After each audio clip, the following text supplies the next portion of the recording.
Hello everyone, welcome back to my channel happy family vlogs with Harsha. ఎలా ఉన్నారండి అందరూ? నేనైతే చాలా బాగున్నాను. మీరందరూ ఎలా ఉన్నారో నాకు కామెంట్ సెక్షన్లో కామెంట్ చేయండి. ఇక్కడైతే నేను వేరుశనగ పప్పు అంటే చట్నీ పప్పుతో నేను ఒక పొడి చేసుకుంటున్నానండి. ఇదైతే మా ఇంట్లో చాలా ఇష్టంగా తింటారు. వేడివేడి అన్నంలో తింటారు, ఇడ్లీలో తింటారు, అండ్ నెక్స్ట్ పెరుగన్నంలో అయితే నంచుకొని చాలా బాగా తింటారండి. ఇది అందరికీ తెలిసి ఉంటుందో లేదో నాకు తెలీదు, బట్ నేను ఎలా చేస్తున్నాను అయితే మీరు చూడండి. ఇక్కడైతే నేను జీలకర్ర, కరివేపాకు కొంచెం డ్రై రోస్ట్ చేసుకుంటున్నానండి.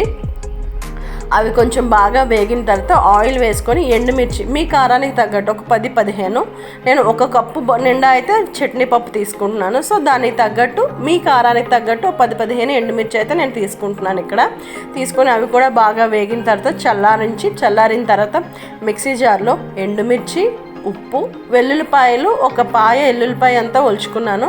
అది కూడా వేసేసి నేను కచ్చబచ్చగా మిక్సీ పట్టుకున్నాను అనమాట.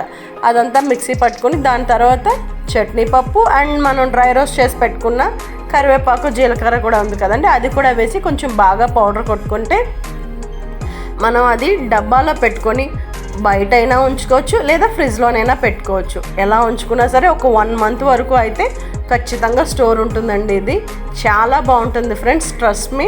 మా ఇంట్లో అయితే చాలా ఇష్టంగా తింటారు అన్నమాట. దీన్ని అయితే మాత్రం పెరుగన్నంలో నంచుకుంటారు, వేడి అన్నంలో నెయ్యి వేసుకొని తింటారు, అండ్ నెక్స్ట్ ఇడ్లీలో కూడా చాలా బాగుంటుంది friends, trust me. Thank you so much for watching my videos friends. Please like, share and subscribe to my channel happy family vlogs with Harsha. Thank you guys, thank you so much.